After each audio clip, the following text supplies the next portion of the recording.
How many times have you heard the advice, keep your beats simple?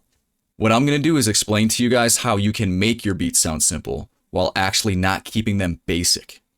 I'm going to show you 3 very simple yet effective mixing strategies that are going to allow you to make more complex melody arrangements, better melody textures, and overall level up your sound instantly. So without further ado, let's get into it. Audio Engineering 101. The very important aspect of layering sounds based on the type of frequency profile that they contain, or the type of sound profile that they have on the frequency spectrum. So I'm going to show you what I mean exactly in the context of melodies. I'm going to play the beat for you guys so that you can understand a point of reference for how I mixed this beat.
Let me show you guys the first layer, and let's use this section here because I have a lot of different layers of the melody. We got 4 different melody layers going on here, and let's zoom in a little bit. So we have that guitar, we have the string pattern right here, we have the piano, actually the piano's right here, and then we have an 808.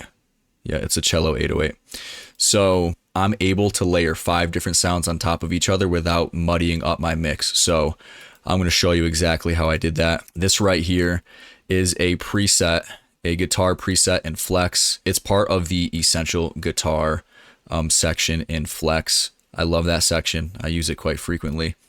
And so let's hear what it sounds like, and then let's look at the frequency spectrum on the EQ.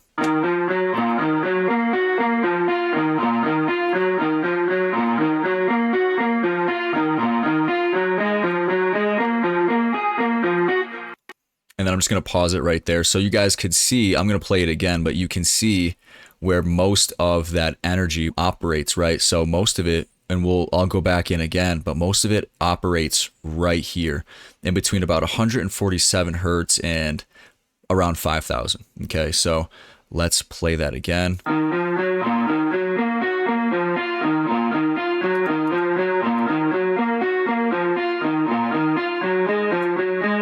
Okay, so I basically marked where there was a steep drop off. We have a bell curve right here. So like I said, 147 or so hertz at the very low end for that guitar, for the electric guitar that's playing there. But then if we go to the very top, there was a steep drop off at 300 or 3,540 hertz. So most of that energy is occupying the mid range and a little bit of that mid high, but mostly the mid range. That gives us an opportunity to fill this area here, a little bit more of this area, and maybe a mid range with a little bit of this area here. So, and that's actually what I did. So then let's skip down to the Anti-Harmony 4. Let's go here. This is an 808 that I synthesized in Serum.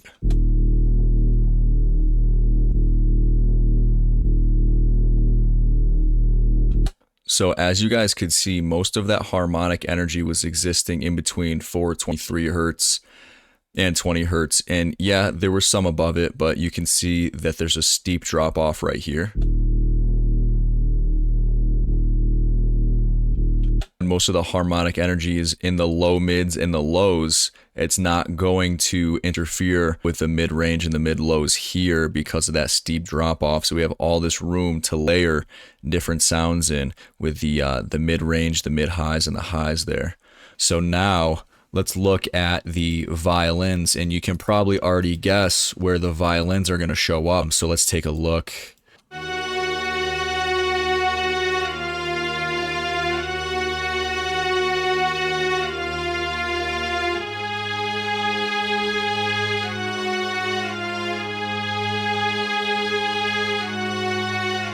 So we can see that the violins had a pretty wide and full spectral sound. This is actually a really useful and kind of cool scientific reasoning as to why you can have an instrument that fills up the majority of the mid to high, and it's still going to be perceived as something that's in the higher end. And the reason for that is because our ears are designed to pick up on the higher end of the frequency spectrums. Because if you were to be able to survive in a very harsh environment back then, evolutionarily speaking, you need to be able to hear when somebody is in distress. The reason why you can get away with using violins in this specific instance is because there's so much potency happening at the higher end of the frequency spectrum that all this mid-range stuff isn't going to muddy up your mix. Right, so we have all of this harmonic content going on right here, and then like one section of harmonics in that mid-low range, and then it just drops off right there. So that's why you can get away with using something that fills up a little bit more of the spectrum, as long as it has that high frequency content. And then last but not least, we have the pianos. The piano is creating depth and texture, while the violins are kind of doing the exact opposite, but complementary, right? They're complementing each other within the mix because they're occupying different parts of the sound spectrum. So the piano is occupying low sections. All right, now let's look at the piano while it's playing through the EQ.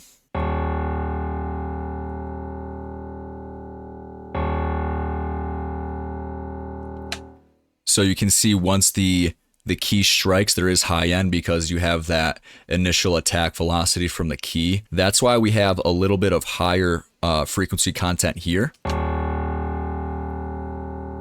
But then once the attack dies off, we really only have frequencies hovering around from the 971 hertz range to the 46 hertz range. So that's like mid lows right there. And let's play that again.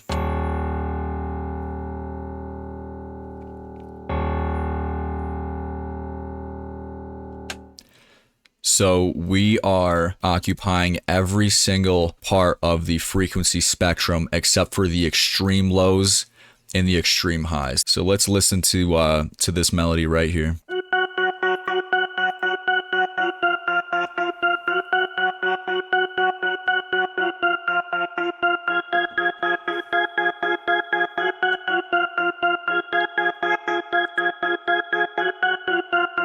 And so let's look at what's happening in the frequency spectrum with the with that organ flute.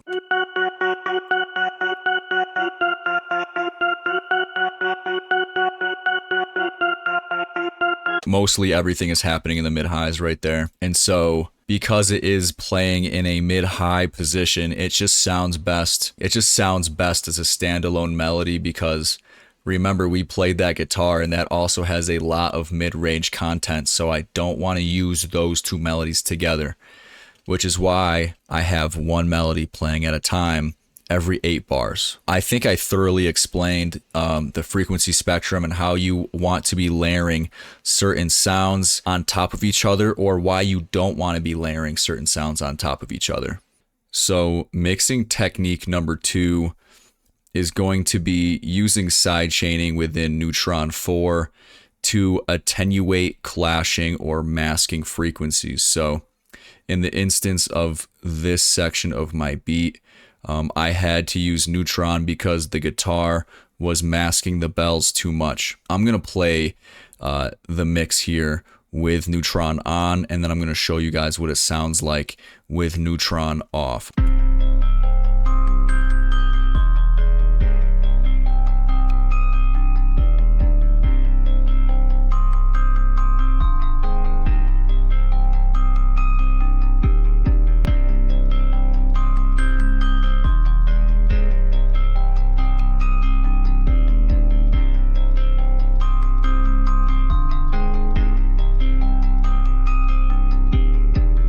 right? So you could pretty much hear how much the bells were getting lost within the mix without Neutron, and how loud the guitar melody was without Neutron as well. And so the reason why the bells are getting lost within that mix is because, just like the bells, the guitar has a high presence within the mid-range. And I'm going to show you in Neutron here how they both have quite a significant presence within the mid-range here, and how, because they both have a similar sound profile, kind of like what I just talked about with sound profiles and frequency ranges and whatnot, there is noise canceling happening in this area here with the bells, because the guitar is so prominent within that mid-range. So what I did is I sidechained the bells here. As you can see, I sidechained the bells to the guitar, and then on the guitar track, I opened up Neutron and then clicked on Unmask for that option there. So what I'm going to do is kind of walk you guys through. Well, first let me show you the sound waves here and all the attenuation that's happening to the guitar, and then I'll explain what each of these parameters does to the unmasking with the side chaining.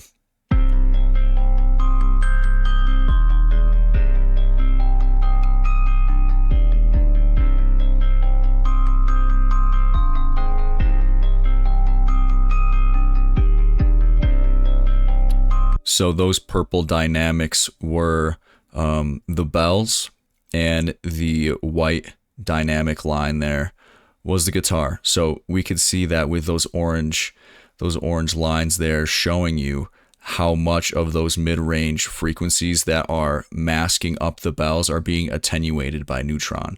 So I'm going to play it again, and you can see those orange sections there are just showing you exactly which frequencies are being attenuated within that mid-range.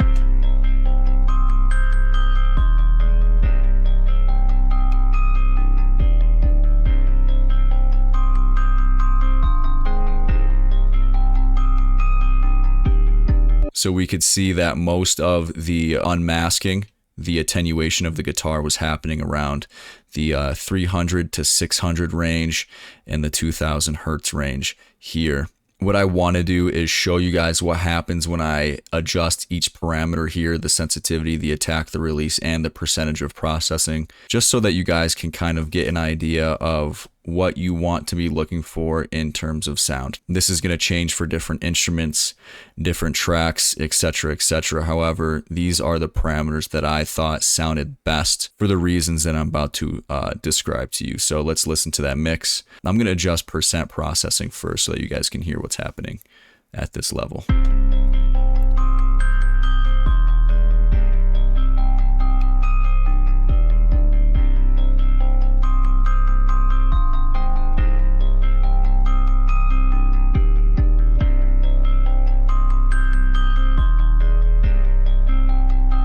Look what's happening right here. So as I decrease, you can see there's not a whole lot of attenuation happening. As I increase right here, we can see how much attenuation is going on in that mid-range.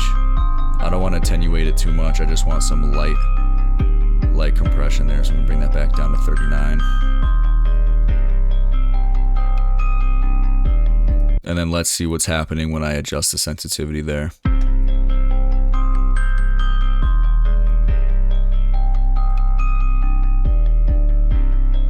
Look at all the attenuation happening in the mid-range there.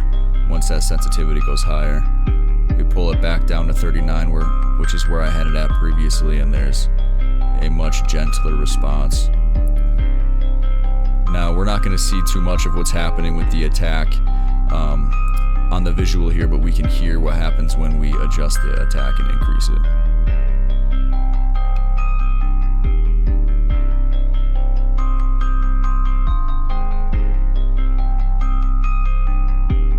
So when we were adjusting the attack, mostly what you could hear was the volume, but if you have your attack set too quickly, it's going to squash those frequencies pretty fast, and you're not going to get that initial attack or that initial transient from the instrument, which in my case here, I wanted to hear the guitar actually attack before attenuating. I don't want it to be squashed too much by Neutron. I'm going to leave the attack a little bit faster And then the release, same thing. Let's play it and then you can hear what happens with the release.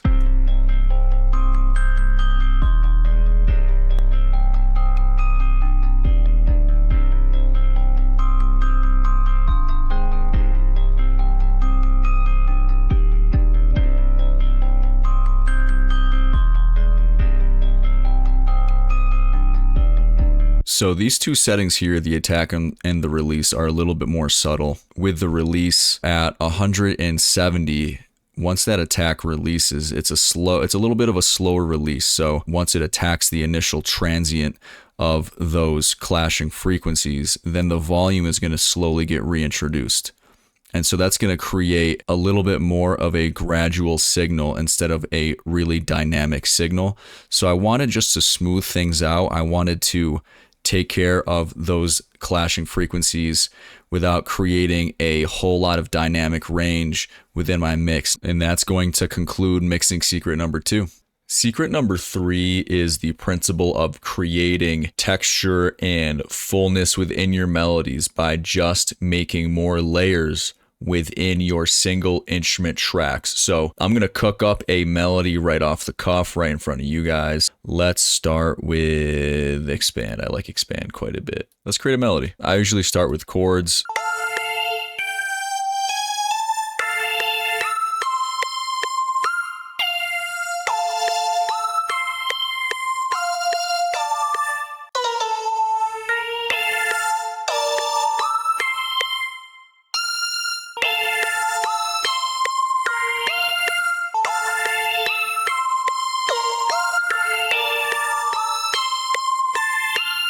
I'm just going to keep on listening and try to fill in some of those gaps there.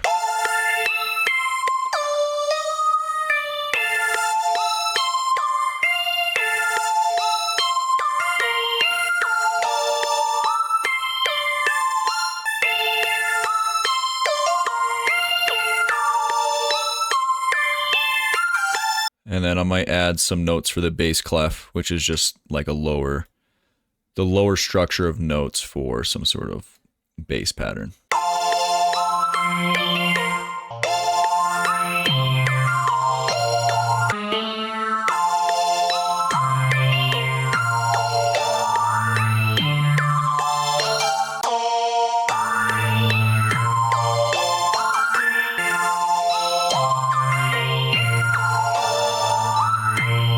Those lower end harmonics are peeking through the mix, so and I was expecting that because I was playing lower octave notes on the synth pattern anyways, so what I'm going to do is just attenuate those frequencies a little bit.